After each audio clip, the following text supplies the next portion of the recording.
नमस्कार, आपका स्वागत है हमारे चैनल पर।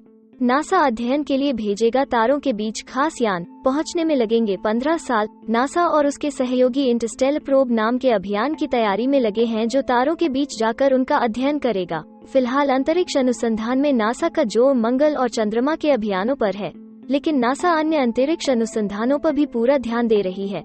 अब नासा और सहयोगी एक नए अभियान पर काम करने की योजना बना रहे हैं, जिसका नाम इंटरस्टेलर प्रोब है। यह यान अंतरतारकीय अंतरिक्ष तक 15 साल पहले ही पहुंच जाएगा। इस अभियान की तुलना नासा के वॉयेजर अभियानों से की जा रही है। वॉयेजर एक अभियान 1977 में प्रक्षेपित किया गया था, जिसने 35 सालों का सफर किया। इस बार यह सफर जल्दी तय होगा।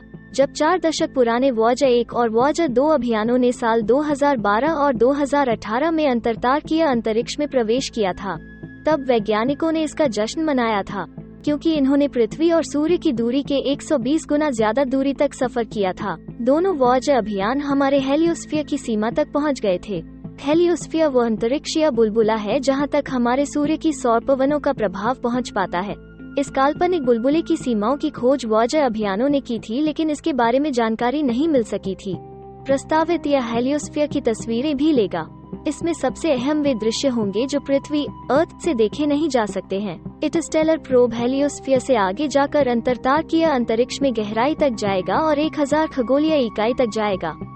इससे वैज्ञानिकों को उम्मीद है कि हेलियोस्फीयर के बारे में हमें वो जानकारियां मिल सकेंगी जो अब तक नहीं मिली थी। मैरीलैंड की John Hopkins Applied Physics lab (APL) में interstellar probe heliophysics lead Elena Provornikova बताती है कि इंटरस्टेलर प्रोब एक अज्ञात स्थानीय अंतरतारकीय अंतरिक्ष में जाएगा जहां इंसानियत कभी नहीं पहुंच सकी है, और हमें पहली बार वे तस्वीरें मिलेंगी जिनसे पता चलेगा कि सौरमंडल बाहर से कैसा दिखता है।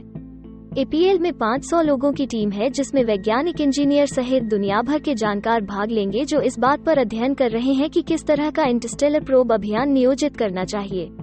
इससे कुछ सवाल जैसे सूर्य के प्लाज्मा की अंतरतारकीय गैस से अनुक्रिया, हेलियोस्फीयर के बाहर क्या है, हेलियोस्फीयर कैसा दिखता है, आदि सवालों के जवाब मिल सकते हैं।